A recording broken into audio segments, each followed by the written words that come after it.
اللہم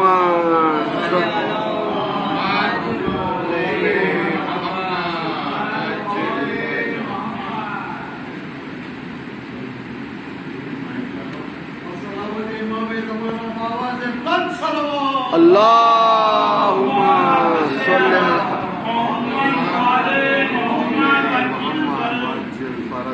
ٹھیک ہے آپ تھوڑا بس مائک ٹھیک کر دو باقی سب ٹھیک ہے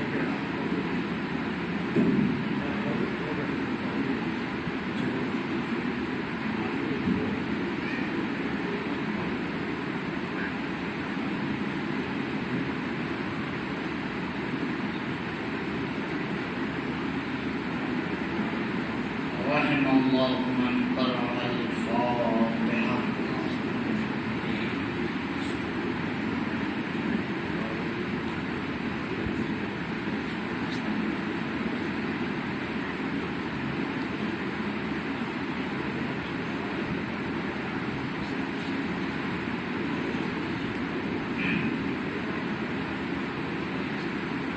اعوذ باللہ من الشیطان الرجیم. بسم اللہ الرحمن الرحیم. الحمد للہ الذی لا یبلغ مدحتہ القائلون ولا يحصي نعماءه العابدون ولا يؤدي حقه المجتهدون. فطر الخلائق بقدرته ونشر الرياح برحمته ووكلا بالصخور ميدان أرضه. والصلاة والسلام والتحية والإكرام على النبي المصطفى والرسول المجتبى الذي دنا فتدلى فكان قاب قوسين أو أدنى.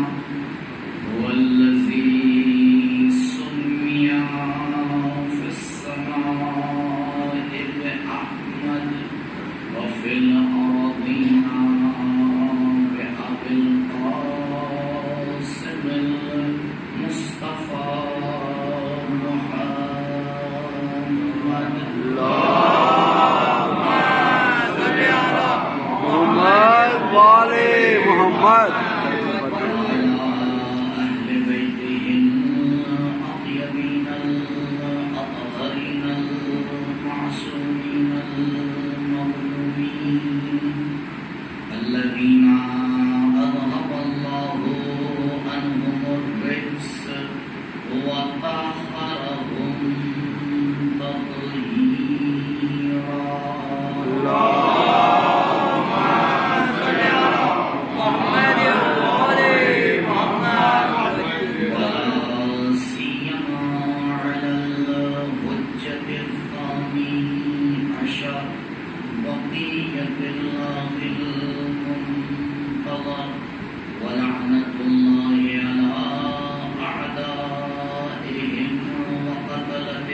ہیں شرع کے حوالے سے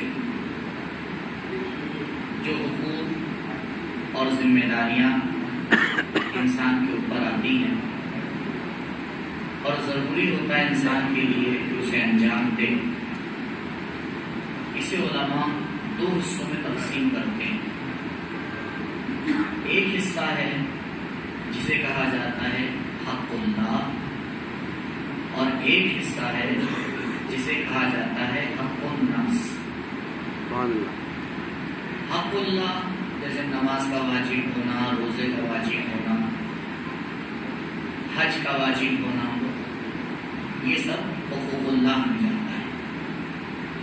حق الناس خمس ہے، زکوٰۃ ہے، کسی سے انسان نے کوئی قرض لے لیا ہے، کسی کی غیبت کر دی ہے، یا کوئی کسی کی ذمہ داری تھی، جیسے اولاد کے اوپر والدین کی ذمہ داری، والدین کے اوپر اولاد کی ذمہ داری، یہ سب آتے ہیں حقوق الناس میں۔ اب اگر کوئی تمام حقوق کو انجام دے رہا ہے بہت اچھی بات ہے، لیکن بہرحال کہیں نہ کہیں انسان سے کوتاہی ہو جاتی ہے تو اس سے حقوق چھوٹ جاتے ہیں۔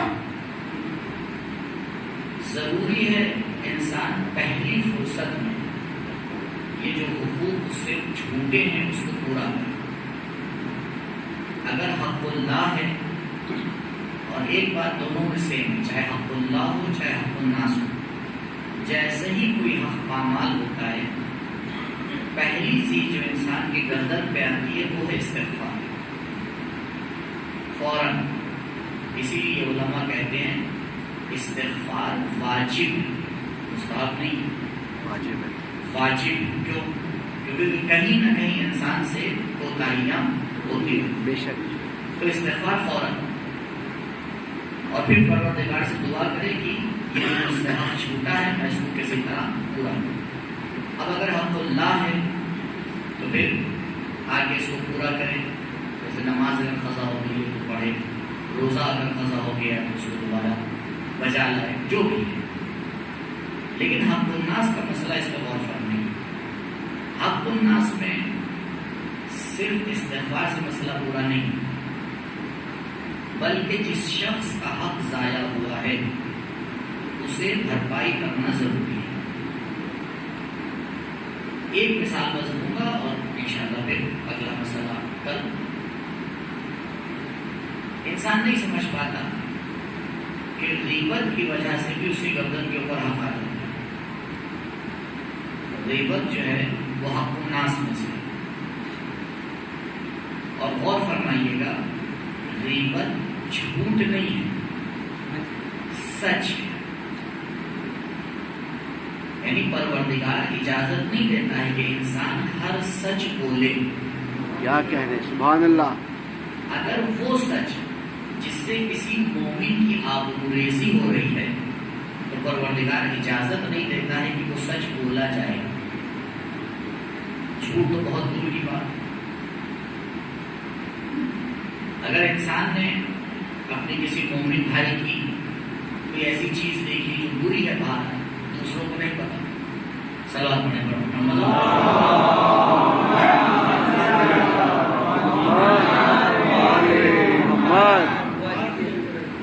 اب میں معمولاً یہی مثال دیتا ہوں، دو دوست ہیں، دو جوان ہیں، ایک ساتھ کہیں جاتے ہیں گھومنے، رات میں کہیں پر رکتے ہیں۔ اب اس میں سے ایک نماز صبح کے لیے اٹھ گیا، دوسرا نہیں اٹھتا ہے، تھکا ہوا تھا جو بھی۔ اب اس ٹائم اس نے کچھ نہیں کہا، لیکن جب دوسروں کے درمیان اس کے دوست کا ذکر ہوا، آپ ان کی بات کر رہے ہیں، میں خود موجود تھا، انہیں نے نماز نہیں پڑھی تھی، تو اس نے یہ سچ بولا یا جھوٹ؟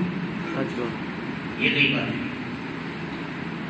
امام خمینی علیہ الرحمہ اپنی کتاب شرح الحدیث میں فرماتے ہیں کہ یہ جو غیبت کے اتنا عذاب بتایا گیا ہے وہ صرف غیبت کے لیے ہے۔ اگر اس کے ساتھ جھوٹ ایڈ ہو گیا، اگر اس کے ساتھ تہمت ایڈ ہو گئی، اگر اس کے ساتھ مومن کی دل آزاری ایڈ ہو گئی، تو جیسے جیسے یہ چیزیں بڑھتی جاتی ہیں حق الناس بڑھتا ہے اور عذاب بڑھتا ہے۔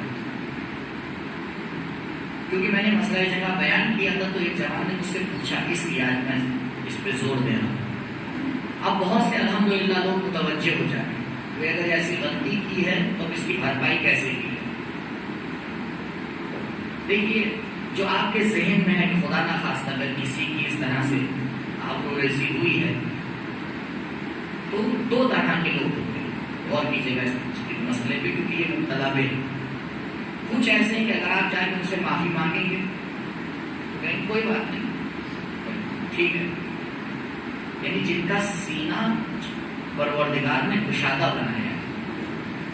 عالم نشرح لک صدرک، اب آپ اسے بھائی مجھ سے غلطی ہو گئی، میں نے فلاں آپ کی بات فلاں سے کہہ دی تھی، جب لوگوں کے درمیان کہہ دی تھی، خیر اس کو بھی آپ پہ بھروسہ ہے، معاف کر دیں، تو یہاں پہ بات ختم ہو جاتی ہے۔ انسان استغفار کر لیتا ہے، جا کے اپنے بھائی سے معافی مانگ لیتا ہے، بات ختم ہو جاتی ہے۔ لیکن بعض جگہ پہ ایسا ہوتا ہے کہ اس کو پتہ ہے اگر جا کے اس نے اسے بتایا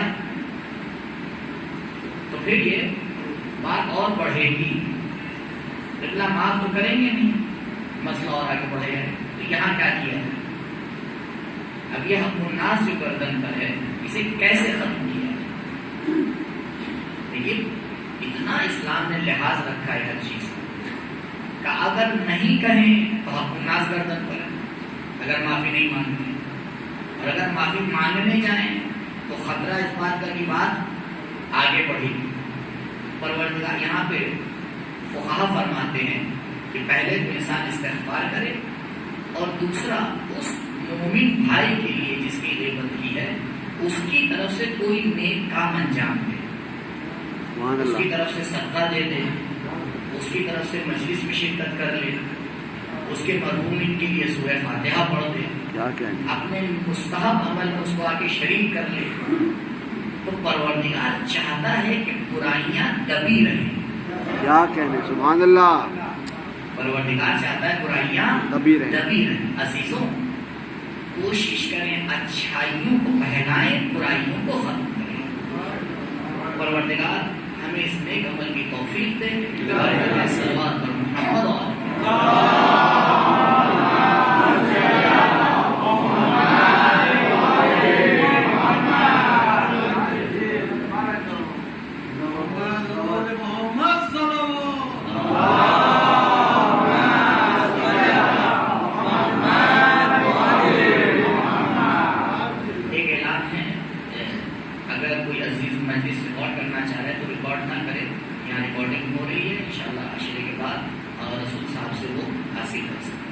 ایک مرتبہ درود پڑھیں پر محمد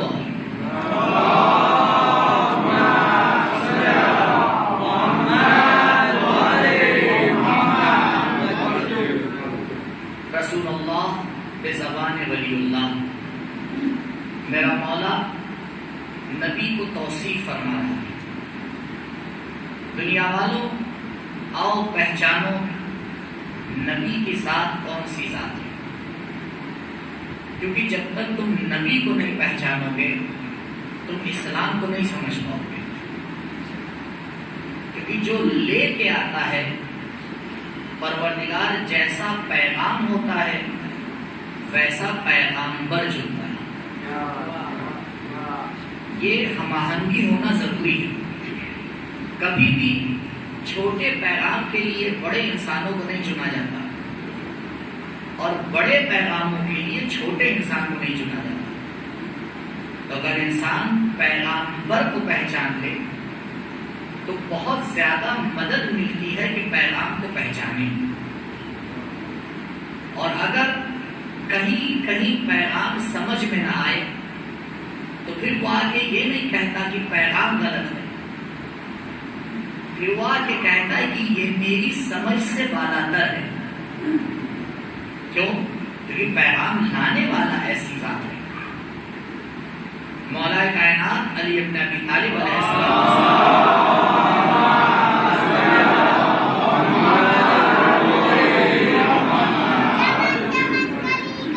علی علی علی علی علی علی علی علی علی علی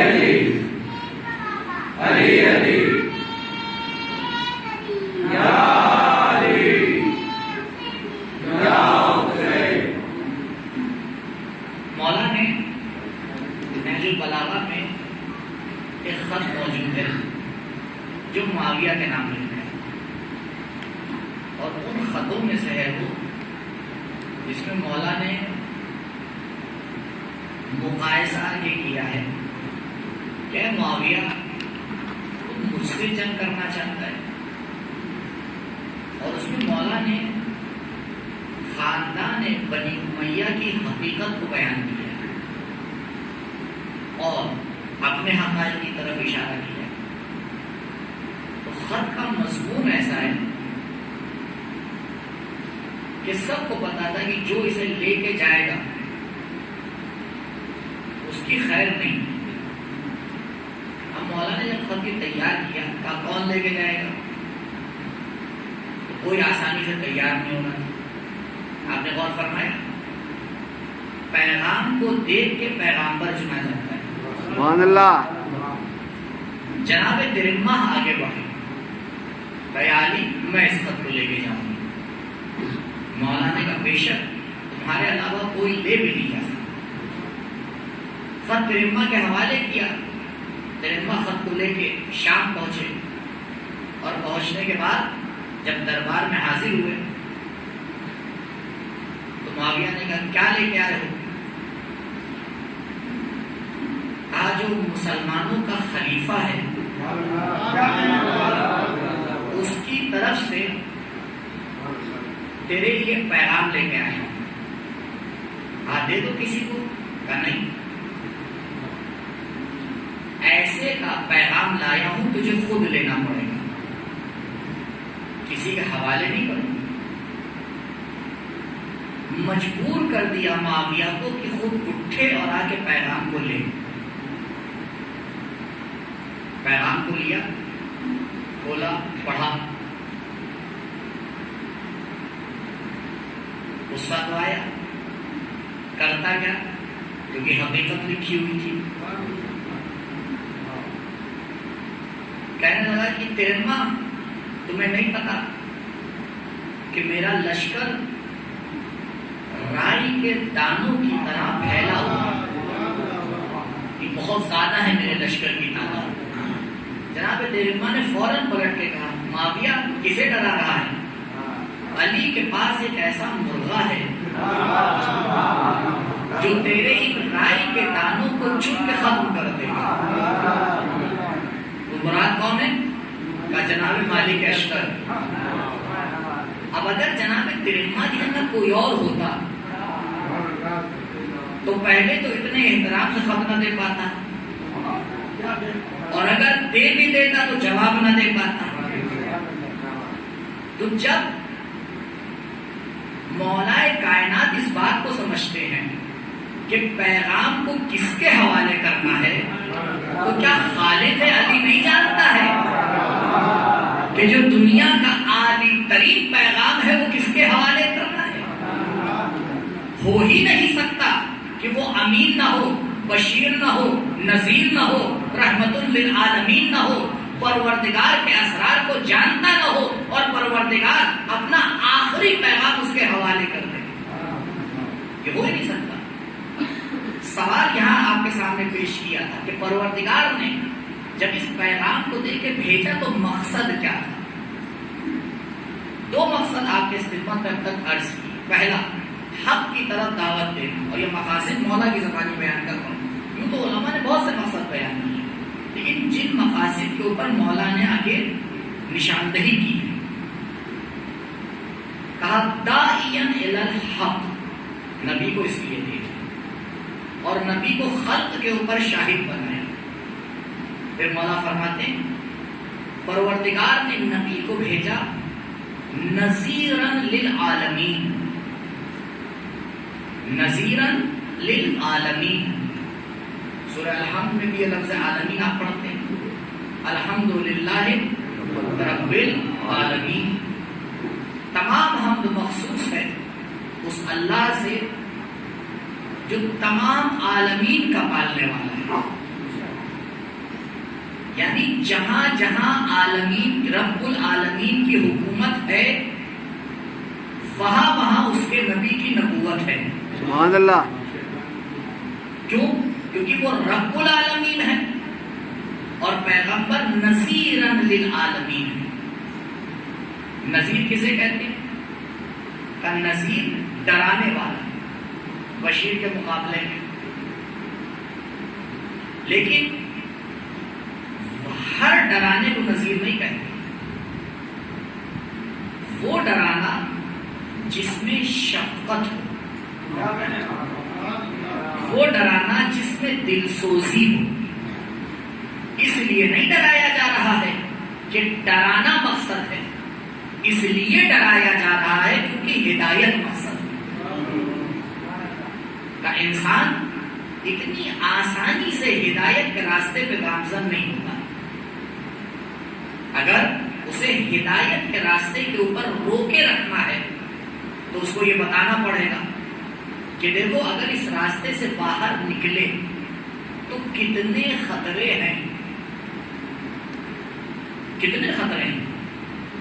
کیونکہ اس راستے کے خطروں کو وہی بتا پائے گا جو راستے کو پہچانتا ہو.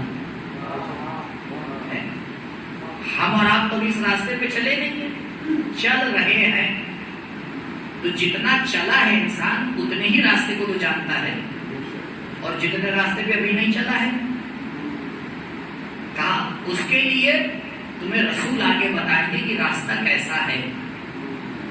عزیزوں، پروردگار نے جو راستہ بنایا ہے ہمارے چلنے کے لیے، اس میں ایک عجیب خصوصیت ہے. دنیا والوں کے جو راستے ہوتے ہیں اس میں تعداد معین ہوتی ہے. پروردگار نے جو ہدایت کا راستہ بنایا ہے کہا اس میں پوری کائنات بھی اگر آ جائے تب بھی کم پڑنے والا نہیں. عام راستوں میں لوگ ایک دوسرے کو دیکھ کے دوڑتے ہیں. اس پوائنٹ کو غور کریے گا. معمولاً یہی ہوتا ہے کون آگے ہے کون پیچھے ہے. لیکن یہ جو ہدایت کا راستہ ہے جس کو دکھانے کے لیے نبی آئے ہیں، اس میں صرف اپنے آپ کو دیکھ کے دوڑا جاتا ہے. اس راستے میں ٹکراؤ ہوتا ہی نہیں. معمولاً آپ دیکھیں راستوں میں کیا ہو جاتا ہے، ٹکراؤ ہوتا ہے نہیں ہوتا. اگر آپ بڑی سے بڑی سڑک نظر میں رکھ لیں، کچھ لوگ اس پہ دوڑ رہے ہیں تو کوئی دوسرے کی وجہ سے روکے گا، کوئی اس کی وجہ سے روکے گا، کوئی اس کو روکے گا، کوئی اس کو روکے گا. کہ نہیں، پروردگار نے ہدایت کا راستہ ایسا بنایا ہے اگر اس پر پورے عالمین کی مخلوقات بھی دوڑے تب بھی آپس میں کوئی ٹکراؤ ہونے والا نہیں. کیوں؟ کیونکہ حق میں کوئی ٹکراؤ ہوتا ہی نہیں. بے شک بے شک، سبحان اللہ. اور ایسا راستہ وہی انسان بتا سکتا ہے جو عالی ترین انسان. مولا فرماتے ہیں ایک دن نبی نے کہا یا علی، میں کائنات میں سب سے افضل ہوں. کیا ضرورت ہے یا رسول اللہ؟ نہیں، ضرورت اس لیے تاکہ دنیا والے جانیں. اب مولا نے پلٹ کے سوال کر لیا. یہ روایت احقاق الحق میں موجود ہے. مولا نے پوچھا یا رسول اللہ، کیا آپ جبریل سے بھی افضل ہیں؟ یہ نہ سوچئے گا کہ مولا سمجھنے کے لیے پوچھ رہے ہیں، نہیں، سمجھانے کے لیے پوچھ رہے ہیں. سبحان اللہ. یہ سوال سمجھانے کے لیے کیا جا رہا ہے. کیوں؟ کیونکہ دنیا والوں کی نظر میں جبریل جیسی ذات ہے، ان کو تو یہی سمجھ میں آ رہا ہے کہ جبریل، جناب جبریل سے افضل کون ہو سکتا ہے؟ امین پروردگار ہیں، وحی کے لانے والے ہیں. ذرا سا اشارہ کر دے تو کائنات ادھر سے ادھر ہو جائے. نبی نے کہا یا علی، بے شک میں جبریل سے افضل ہوں، کیونکہ جبریل نے پروردگار کی اطاعت کو ہم سے سیکھا ہے. سبحان اللہ. جبریل نہ ہوتے اگر محمد نہ ہوتے. صلوات پڑھیں پر محمد.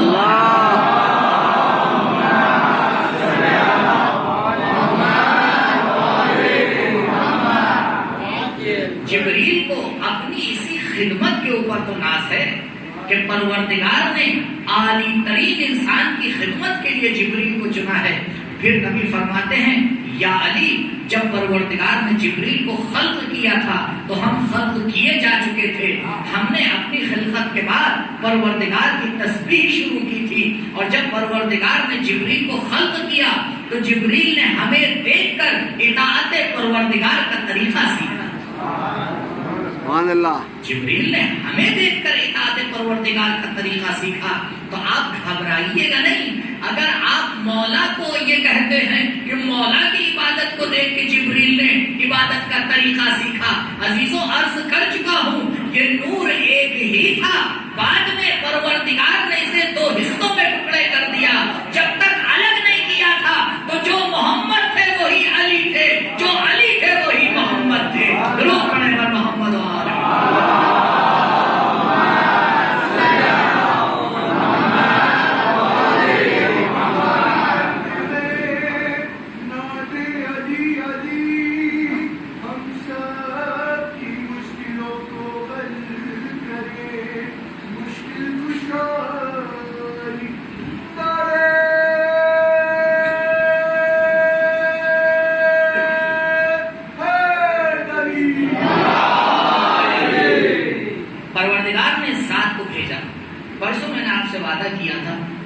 کل ایک سوال کا جواب دیا تھا، آج نیکسٹ سوال کا جواب۔ سوال یہ تھا کہ جب عادی ترین انسان ہے تو ایسی جگہ کیوں بھیجا جا رہا ہے؟ پروردگار نبی کو ایسی جگہ بھیج جہاں پڑھے لکھے ہیں، ایسی جگہ بھیج جہاں ترقی یافتہ ہیں، جہاں 23 سال لگ گئے وہاں 23 مہینے میں کام ہو جاتا۔ بھائی آج کی سمجھدار دنیا کیا کہتی ہے؟ ٹینڈر ڈالا جاتا ہے، کون سب سے جلدی کر کے دے گا۔ اب یہ نہیں دیکھتے کہ مٹیریل کون سا لگائے گا، کون پہلے کھڑا کر دے۔ تو یہ عقل مند دنیا تو یہی چیک کرتی ہے۔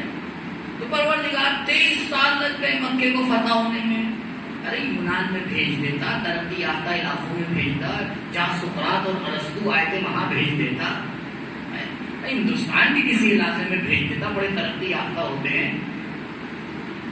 پروردگار تم نے ایسی جگہ کو کیوں انتخاب کیا؟ کیا وجہ ہے؟ کیا سیدھا قانون ہے؟ سیدھا قانون ہے۔ پروردگار نے نبی کو حجت بنا کے بھیجا۔ کیا کہیں؟ حجت کسے کہتے ہیں؟ حجت اسے کہتے ہیں کہ جس پہ بات ختم ہو جائے، جس کے ذریعے احتجاج کیا جائے، یعنی جس کے ذریعے دوسروں کی زبانیں بند ہو جائیں۔ پروردگار نے جب اپنے آخری دین کو بھیجنے کا ارادہ کیا، پوری دنیا کے اوپر نظر ڈالی، ایک معاشرہ اسے ایسا نظر آیا جو سب سے پستی کی حالت میں تھا۔ پروردگار نے اسی کو چنا۔ کہا کیوں؟ کہا یہ قانون ہے، اگر ایک کلاس میں 20-30 اسٹوڈنٹ ہیں اور اس میں سے ایک سب سے سست ہے، سب سے نکما ہے، سب سے بیکار ہے، اگر ٹیچر نے اسے ٹارگٹ کر لیا اور اسے کسی طرح سمجھا دیا تو باقی تو سمجھ ہی جائیں گے۔ سبحان اللہ۔ لیکن اگر اوپر والے کو ٹارگٹ کیا تو ضروری نہیں ہے نیچے والے سمجھ جائیں۔ یہ قانون تو تمہیں سمجھ میں آ جانا چاہیے۔ پروردگار نے ایسے معاشرے کو چنا جو پستی میں بہت نیچے تھا۔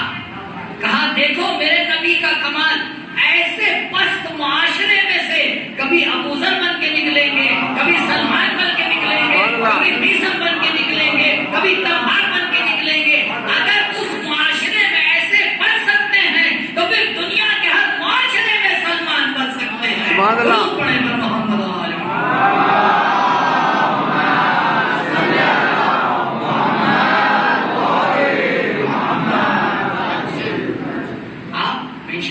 مراجعہ کیجیے گا نہج البلاغہ میں۔ وقت نہیں ہوتا کہ میں اتنی احادیث آپ کے سامنے پیش کروں۔ خطبہ نمبر 196 جب مولا بیان کرتے ہیں کہ کہ خدا نے نبی کو بھیجا معاشرے میں نذیرا للعالمین، اس سے پہلے تقریباً 7-8 لائنیں مولا بیان کرتے ہیں کہ وہ معاشرہ تھا کیسا، وہ معاشرہ تھا کیسا۔ ایک مثال دے رہا ہوں، اندازہ لگائیے وہ معاشرہ کیسا تھا۔ ایک عرب دیکھتا ہے کہ نبی اپنے نواسوں کو پیار کر رہے ہیں، اپنے نواسوں کو پیار کر رہے ہیں، آگے بڑھتا ہے، کہتا ہے یا رسول اللہ یہ آپ کیا کر رہے تھے؟ نبی فرماتے ہیں کہ میں حسن اور حسین کو پیار کر رہا تھا، تب پروردگار نے مجھے بہت سے بچے دیے ہیں، لیکن آج تک میں نے کسی کو محبت سے پیار نہیں کیا۔ نبی کہتے تو کیسا باپ ہے کہ جو باپ ہونے کا ابتدائی تقاضا بھی پورا نہیں کر پائے۔ عزیزوں، جس معاشرے میں انسانی فطرت مر چکی ہو اسے زندہ کرنے کے لیے نبی کو بھیجا گیا۔ کہ اگر نبی نے اس معاشرے میں، اور وہ بھی صرف 23 سال میں، سوچے صرف 23 سال میں نبی نے آ کے کارنامہ انجام دیا، اور یہ سب سے بڑا معجزہ ہے، سب سے بڑا معجزہ کہ نبی نے اتنے کم عرصے میں 13 سال مکے کی زندگی، 10 سال مدینے کی زندگی۔ مدینے میں 2 قبیلے تھے مشہور، ایسے تو اور بھی چھوٹے چھوٹے قبیلے تھے، ایک کا نام تھا اوس، ایک کا نام تھا خزرج۔ پشتینی لڑائی چلی آ رہی تھی دونوں میں، سنا ہوگا نا آپ نے، باپ دادا سے چلتی چلی آ رہی، ہم تو نہیں مانیں گے۔ لیکن جب وہ لوگ مکے آئے اور نبی سے ملاقات کی تو ان کی سمجھ میں آ گیا کہ اگر کوئی ہمیں جوڑ سکتا ہے تو وہ یہی ذات ہے۔ وعدہ کیا کہ آپ مدینے آئیے، ہم آپ کی مدد کریں گے۔ نبی جب مدینے گئے تو پہلا کام یہی کیا، پہلا کام یہی کیا کہ ان دونوں قبیلوں کو آپس میں متحد کیا۔ تو دنیا آئے دیکھے، نبی نے جب تبلیغی قدم اٹھایا مکے سے باہر تو پہلا کام اتحاد کا کیا تھا، سبحان اللہ، پہلا کام جوڑنے کا کیا تھا۔ کہا میں آیا ہوں اس لیے کہ عرب اور عجم کے اختلاف کو ختم کر دوں، پیسے والے اور فقیر کے اختلاف کو ختم کر دوں۔ میں اس لیے آیا ہوں تاکہ لوگوں کو صرف پروردگار کی عبادت کے اوپر تولوں، کسی اور چیز کے اوپر نہ تولا جائے۔ پروردگار نے اس لیے بھیجا کہ انسان اس بات کو سمجھے کہ جب وہ معاشرہ، اتنا برا معاشرہ، آپ بھی دیکھیں ہمارا آج بھی مثالیں دیتے ہیں، قرآن نے بھی آ کے مثال دی ہے کہ جب ان کے گھرانے میں کوئی لڑکی پیدا ہوتی تھی تو اس کا کیا حال ہوتا تھا۔ اب یہ مسئلہ میں آپ کے سامنے بیان کر چکا ہوں، لیکن پھر سے بیان کروں۔ دیکھیے عزیزوں، اگر انسانیت کی ترقی نہ ہو تو اسے ترقی نہیں کہا جاتا۔ ہماری دنیا میں ترقی کا معیار کچھ اور ہے۔ ترقی ہوتی ہے ٹولز میں، خوشی مناتا ہے انسان۔ پرانے زمانے میں جانوروں پہ چلتے تھے، اب فضاؤں میں اڑتے ہیں۔ مجھے بتائیے، جانوروں پہ بیٹھنے والا انسان تھا اور فضاؤں میں اڑنے والا بھی کون ہے؟ انسان ہے۔ تو ترقی اسے آگے لے جانے والے میں ہوئی ہے یا اس میں ہوئی ہے؟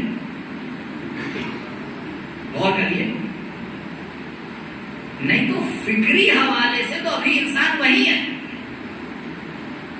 فکری حوالے سے ابھی بہت بڑا معاشرہ وہی ہے۔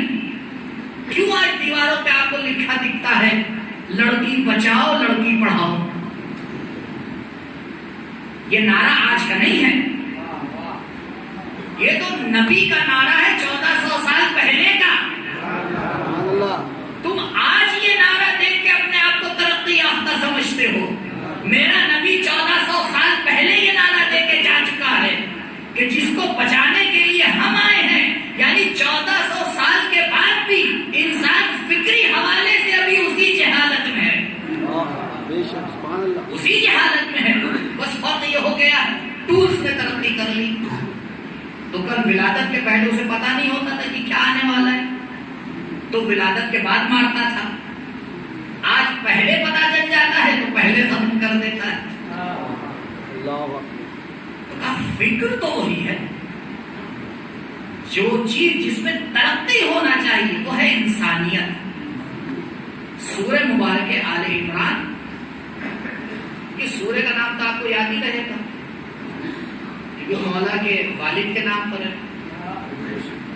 عمران کے نام پر ہے. اور آیت بھی آپ کو یاد رہے گی. آیت کا نمبر 110. اب آپ یہ تو اتفاق ہو گیا. جی نہیں, ہمارے اور آپ کا اتفاق ہوتا ہے, اللہ کا اتفاق نہیں ہوتا. اب اس آیت کا پیغام کیا ہے غور کیجیے, اور آج اسی کو مجھے بیان کرنا ہے. اور کل کے دن کو نظر میں رکھیے گا. انگریزی کے حوالے سے 11 بجے جھنڈا پھہرایا جائے گا. جی, پروردگار نے سوال ذہن میں رکھیے گا, کیونکہ سوال ذہن سے نکلا تو جواب کو کنیکٹ نہیں کر پائیے گا. کیوں وہاں بھیجا؟ کلیئر ہوا؟ کیونکہ وہ معاشرہ سب سے وسط تھا. یعنی پروردگار جانتا تھا وہاں نبی کے سوا کوئی کام نہیں کر پائے گا, کیونکہ اتنی پستی میں ہے کہ سپر پاور وہاں چاہیے. لیکن دنیا کے دوسرے علاقوں میں اگر پیغام پہنچ جائے گا تو کافی ہے. کوئی شک نہ کیجیے گا عزیزوں کہ آج کا معاشرہ کل کے معاشرے سے بہت بہتر ہے. کیوں؟ کیونکہ کل کے معاشرے نے نبی کو اپنے درمیان چلتے پھرتے دیکھا, لیکن نبی کا احترام کرنا بھول گئے. ہم نے نہ نبی کو دیکھا, نہ وسیع کو دیکھا, نہ کسی طرح کے چہرے کی زیارت کی, صرف پیغام کو سنا, ایمان لے آئے. یؤمنون بالغیب کی مثال ہم ہیں. کہاں مومن وہ ہوتا ہے جو غیب کے اوپر ایمان لے کے آتا ہے. پروردگار نے آواز دی تمہارے لیے نبی کو بھیجنے کی ضرورت نہیں ہے, تمہارے لیے تو اولاد نبی کافی ہے. تمہارے لیے تو اولاد نبی کافی ہے. آپ دیکھیے یہ ایک الگ تحقیقاتی موضوع ہے کہ ہندوستان میں تشیع کہاں سے آئی ہے, شیعہ کدھر سے آئے اور کیسے پھیلے ہیں. اب آ رہا ہوں میں دھیرے دھیرے اپنے موضوع کے اوپر. اپنی اہمیت کو سمجھیے. سورہ مبارک آل عمران آیت نمبر 110. کنتم خیر امت اخرجت للناس. پروردگار شیعوں کو ہندوستان میں کیوں بھیج دیا؟ کیا ضرورت تھی؟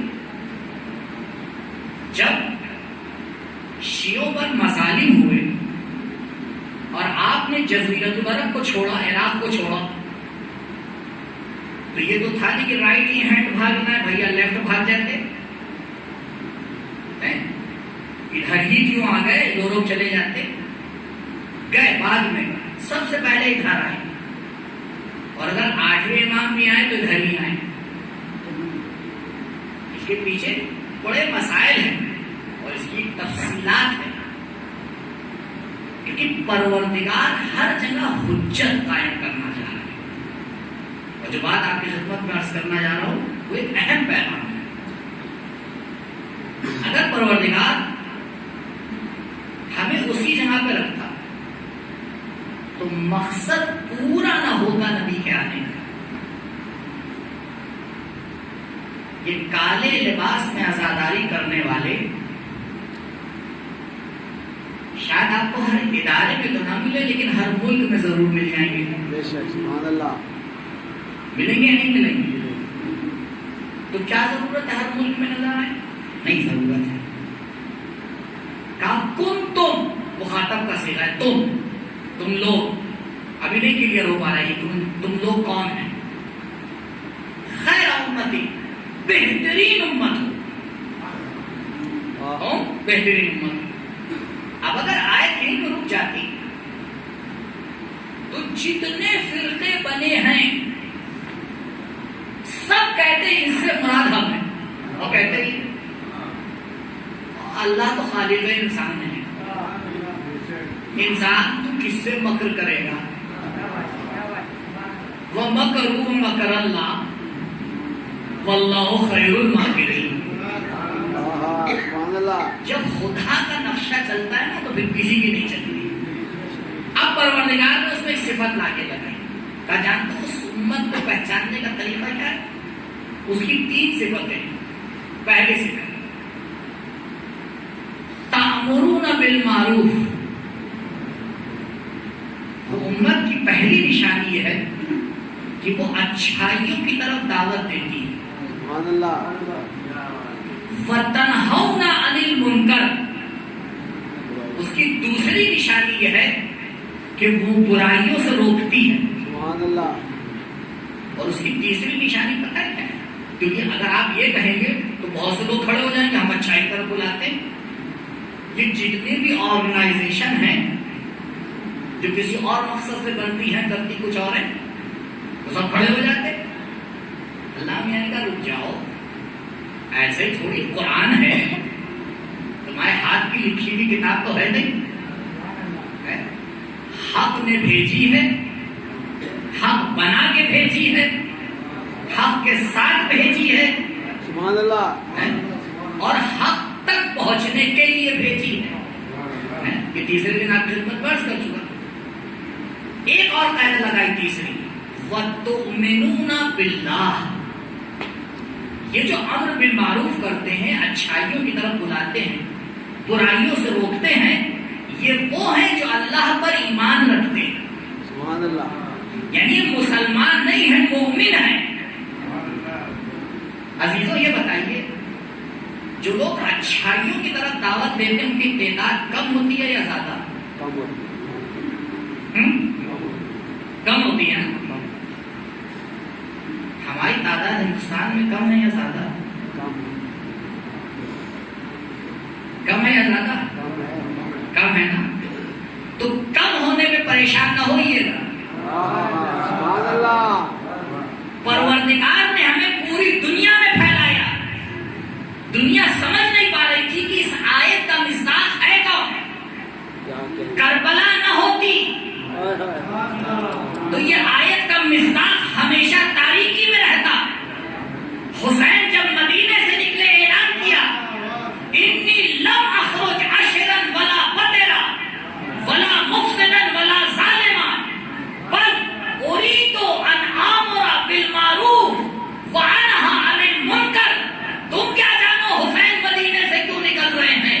حسین مدینے سے اس لیے نکلے ہیں تاکہ آل عمران کی آیت نمبر 110 کا مصداق سمجھ میں آ جائے.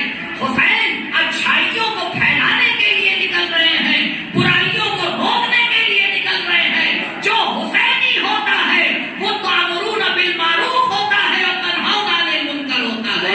درود پڑھے پر محمد. اللہ.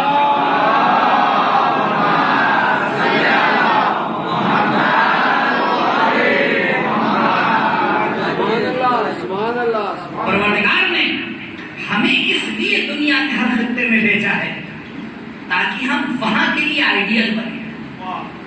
کیوں؟ کیونکہ ہمارا نبی آئیڈیل تھا.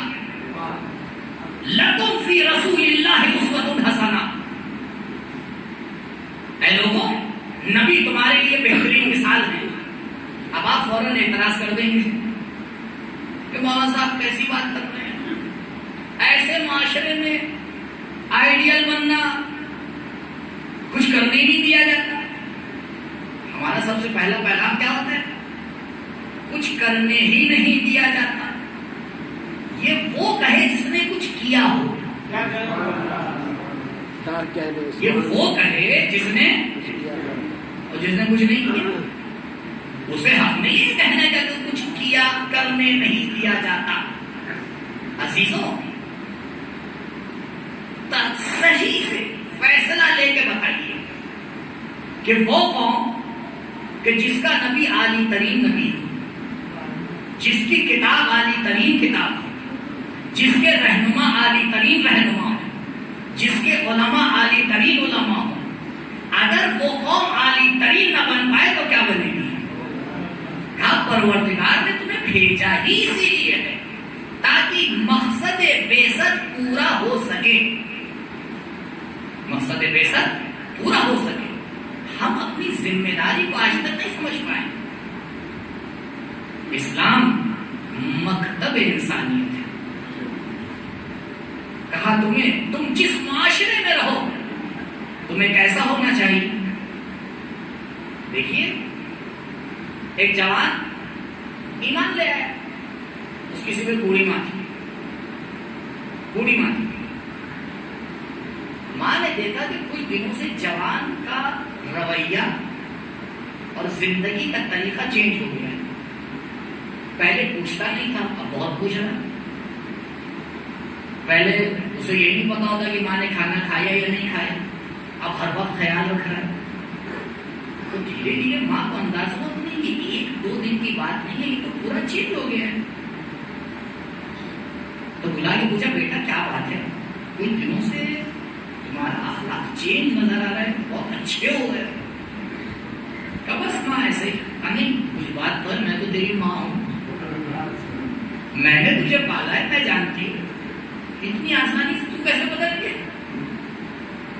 کہا ماں میں مسلمان ہو گیا ہوں، میں مسلمان ہو گیا۔ اچھا، کہا جا اپنے نبی سے پوچھ، اگر میں ایمان لے آؤں تو پروردگار قبول کرے گا؟ جوان پہنچا نبی کے پاس، یا رسول اللہ میری ماں نے سوال کیا ہے کہ اس بڑھاپے میں اگر وہ ایمان لے آئے تو پروردگار قبول کر لے؟ نبی نے کہا بے شک۔ جوان پلٹا، بتایا ماں ایمان لے گا۔ تو عزیزوں مجھے یہ بتائیے، ماں کو پہلے پتا چلا کہ جوان مسلمان ہے یا پہلے کردار کو دیکھا؟ تو اسلام کا نعرہ لگانے سے تبلیغ نہیں ہوتی ہے، کردار سنوارنے سے تبلیغ ہوتی ہے۔ اسی لیے میرے مولا نے کہا کونوا لنا زینا ولا تکونوا علینا شیئا۔ دیکھو ہمارے لیے زینت بن کے جینا، جب تم زینت بن کے جیو گے تو ہماری بھی تعریف ہوگی، اسلام کی بھی تعریف ہوگی، نبی کی بھی تعریف ہوگی، اہل بیت کی بھی تعریف ہوگی، پوری دنیا خود بخود خدا کی طرف چلتی چلی آئے گی۔ تمہیں کچھ کہنے کی ضرورت نہیں ہے، سنورنے کی ضرورت ہے۔ درود پڑھیں بر محمد و آل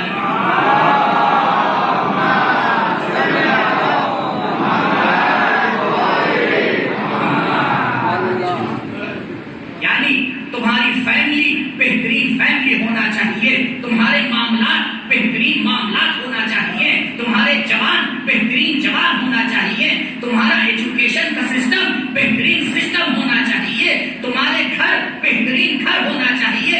یعنی اگر معاشرے میں مثال دی جائے تو ہمیشہ یہی کہا جائے علی والے ایسے ہوتے ہیں۔ اگر مثال دی جائے تو یہی دینا چاہیے۔ عزیزوں کل ضرور آپ آزادی کا جھنڈا پھیلائیے گا، لیکن اس بات کا یقین رکھیے آرمی کا، پولیس کا ملک سے نکل جانا آزادی نہیں ہے، اسے آزادی نہیں کہتے ہیں۔ آزادی فکر کی آزادی ہوتی ہے، آزادی کلچر کی آزادی ہوتی ہے، آزادی عقل کی آزادی ہوتی ہے۔ جس ملک میں انسان کی فکر کو باندھ دیا جائے وہاں جھنڈا تو پھیلایا جا سکتا ہے لیکن آزادی نہیں کہا جا سکتا، آزادی نہیں کہا جا سکتا۔ ہمیں سمجھنے کی ضرورت ہے کہ ہم کس مقام پر کھڑے ہیں۔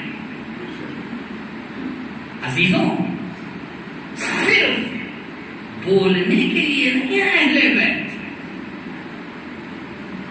آپ پورے دن تسبیح لے کے بیٹھ جائیے، اہل بیت ہمارے ہیں، اہل بیت ہمارے ہیں، اہل بیت ہمارے ہیں، اہل بیت آپ کے ہو جائیں گے، ہو جائیں گے۔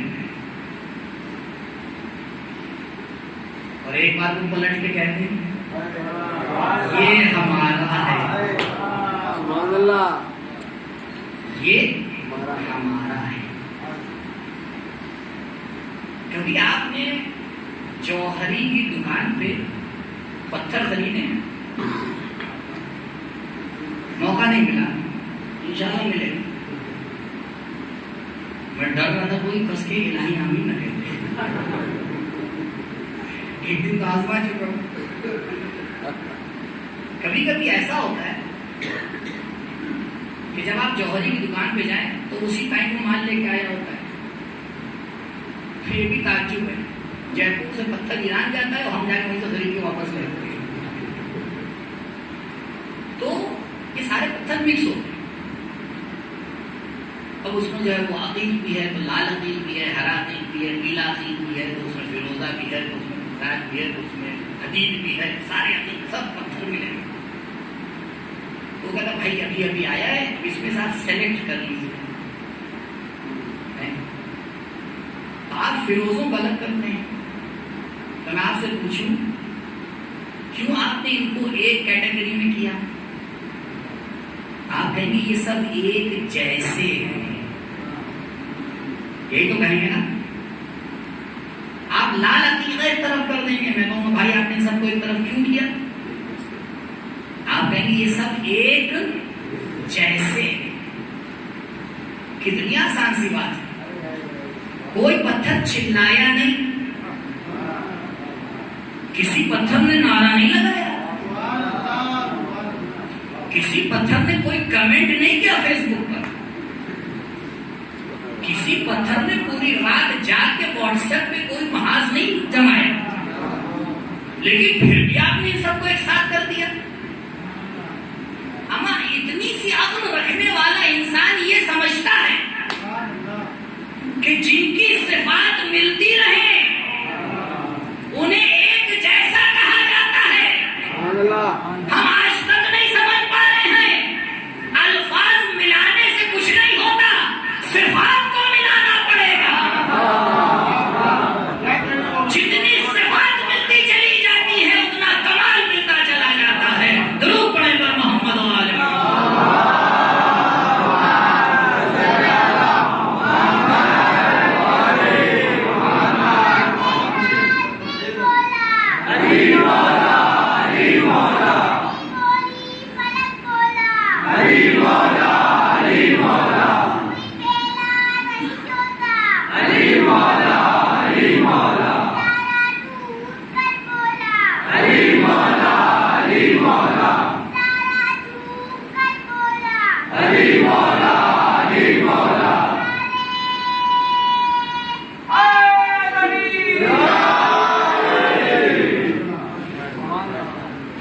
اور فرمائیے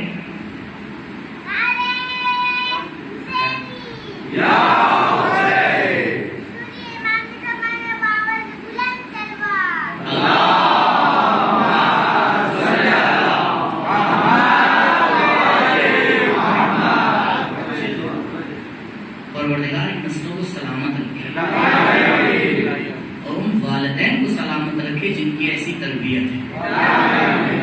آپ اور فرمائیں، ہر قوم کا دل یہ چاہتا ہے کہ جس معاشرے میں رہے چڑھ کے رہے،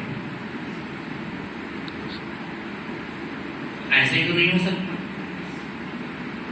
ایک طریقہ شیطان کا ہے، کل انشاءاللہ بیان کروں گا کہ بعثت نبی کے بارے میں مولا فرماتے ہیں کہ ایک مقصد یہ ہے بھیجنے کا کہ طاعت شیطان سے طاعت رحمان کی طرف آئے۔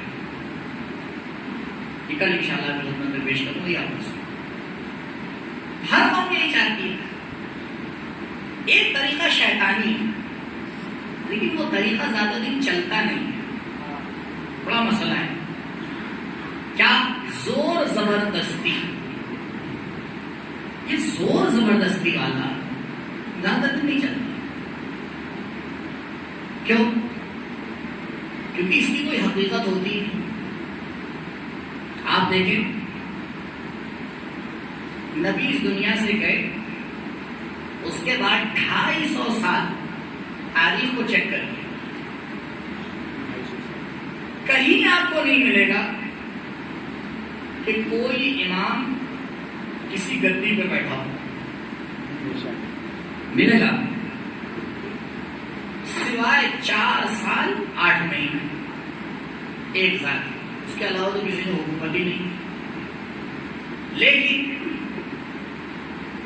دربار تمہارا ہوگا، فیصلہ ہمارا ہوگا.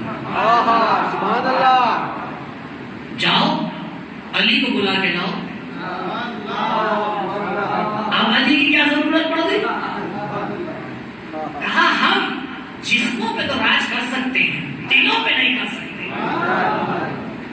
ہم اس سے زیادہ نہیں کر سکتے. حکومت تمہاری ہوگی، ولی عہد ہمارا بناؤ گے. حکومت تمہاری ہوگی، مناظرے میں جیت ہماری ہوگی. حکومت تمہاری ہوگی، لیکن کعبے کے سامنے تمہیں ہٹنا پڑے گا.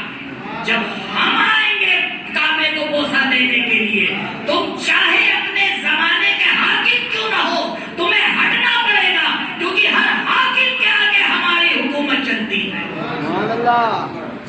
تو عزیزوں آپ بتائیے کون سی ہستی ان معصومین علیہ السلام میں سے اس طرح سے زندگی کی اس نے. عزیزوں یہ نہ سوچو فلاں جگہ سیٹ مل جائے، فلاں جگہ کمپنی بن جائے، فلاں جگہ یہ ہو جائے. نہیں، جو چیز تمہارے اختیار میں نہیں ہے اس کے لیے محنت نہ کرو. بہت کلیئر آپ کے سامنے پیش کرو.